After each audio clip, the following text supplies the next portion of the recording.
Hello folks, Larry here again with Curio Mechanics.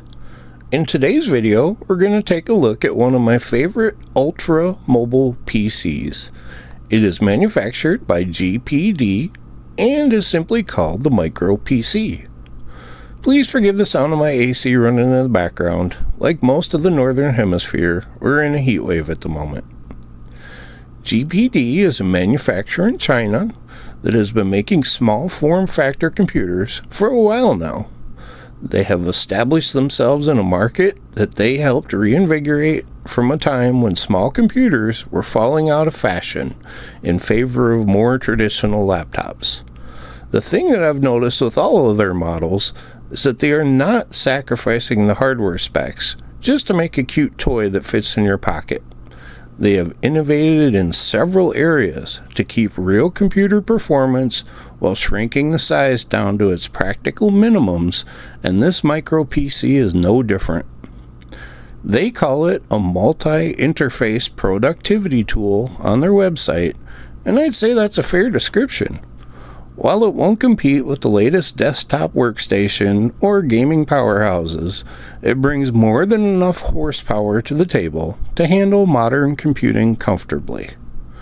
The processor is an Intel Celeron N4120. This is a 4-core, 4-thread CPU running between 1.1 and 2.5 gigahertz that is spec'd at a minuscule 5 watts. That means it'll run all day and then some on a simple 5-volt power bank. Its charging is a USB-C port that only takes 5 volts at 1 amp to charge. In terms of modern portable computers, that's a really small amount of power. The entire machine is rated at 10 watts of consumption. By comparison, most laptops will take anywhere from 40 to 60 watts, with one of my beefier laptops taking over 120 watts. There are two 3100 milliamp batteries included, so the math says you should expect about 3 to 5 hours of runtime. This is more than adequate for most machines, especially given its small size.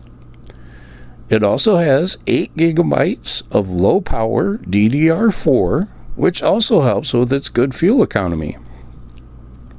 The storage is solid state, and the fan is very efficient, so everything is designed to maximize runtime without sacrificing performance.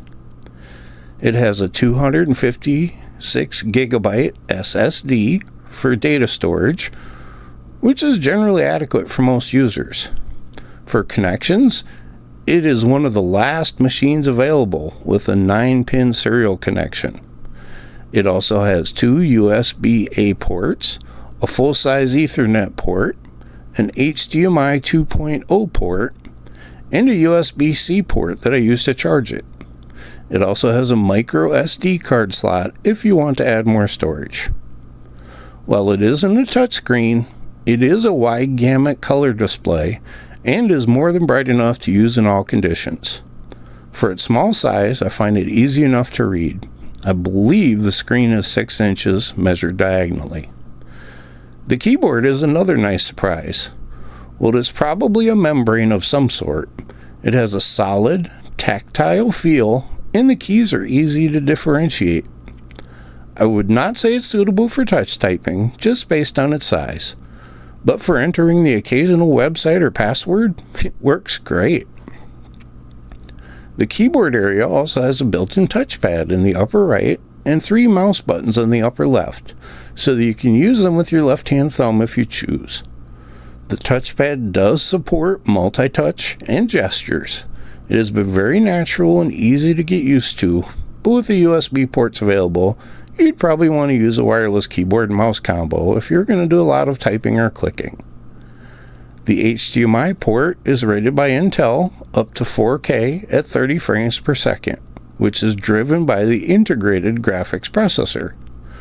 The integrated GPU is the Intel 600 with a max speed of 700 MHz. This is not going to run AAA games with a decent frame rate, but for light-duty games or general browsing and movie watching, it does what it needs to. The case is made of aviation-grade ABS, which is quite tough. and the screen is covered by Corning Gorilla Glass 4, which means the entire unit is capable of taking some bouncing around in the portable environment it was meant for. According to the GPD website, the Micro PC was intended to compete with the Microsoft Surface Go and give a bit of a boost over the Go. Other than just screen real estate, they seem to have accomplished this design intent and created a quite capable, ultra-portable computer. I currently have Windows 11 installed on it, but the GPD website also offers a link for Ubuntu Mate 18 as a supported choice. Unfortunately, it just links to the Ubuntu website, which has changed, so the 18 version mentioned is no longer able to be downloaded directly from the GPD link. I have tried Linux on other GPD machines, and while it works, the one anomaly I ran into is the screen. It seems as though it is actually set to portrait mode natively, then rotates the screen in the operating system. Windows does not seem to have any problem figuring this out, but some Linux flavors seem to miss the integrated accelerometer to allow automatic screen orientation flipping.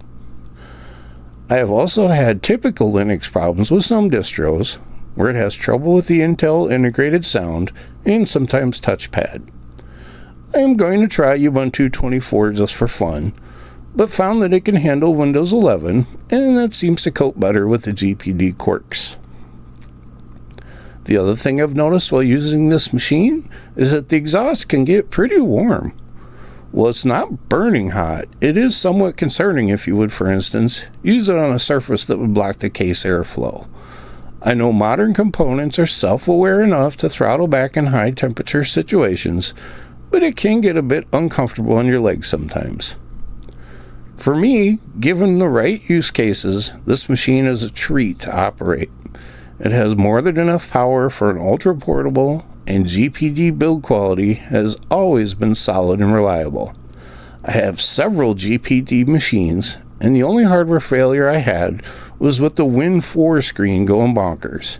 And when I contacted them, they sent me a link for an OEM replacement that cost me $35. I did buy the machine on eBay and was totally honest with them about it. They also sent me complete replacement instructions that were rather straightforward to carry out. The screen was held in with adhesive that I did have to heat to release, but I succeeded in the repair and used it for another 2 years before I resold it in completely working condition. This video may sound like I'm just a gushing fanboy of GPD, but in my objective, professional opinion, they've earned my accolades. Their machines are well built, supported well, and innovate well in their small packages with full-size computer specifications. For a while in the late 90s and early 2000s, the tiny ultra-portable machines were all the rage, but then began to fade quickly. I think GPD has done amazing work for bringing back the functionality and desirability of that segment of the market. Obviously, a 6-inch screen and the small keyboard aren't ideal for everyone all the time, but if you take it for what it is, given the proper use cases, this is one of the best options available.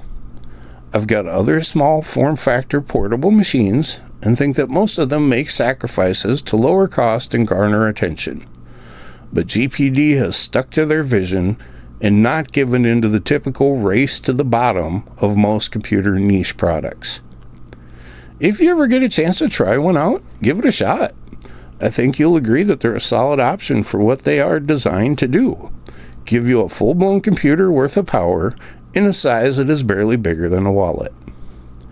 That's about it for this video. As always, I'd like to thank you for watching. If you'd like to help support me in this channel, you can do so at patreon.com/curiomechanics, or just give this video a like or comment. As my channel hits its 1-year birthday, I'm very grateful to the fans and folks who have helped keep me moving forward. I sincerely appreciate it. Most importantly, though, I hope you enjoy your day.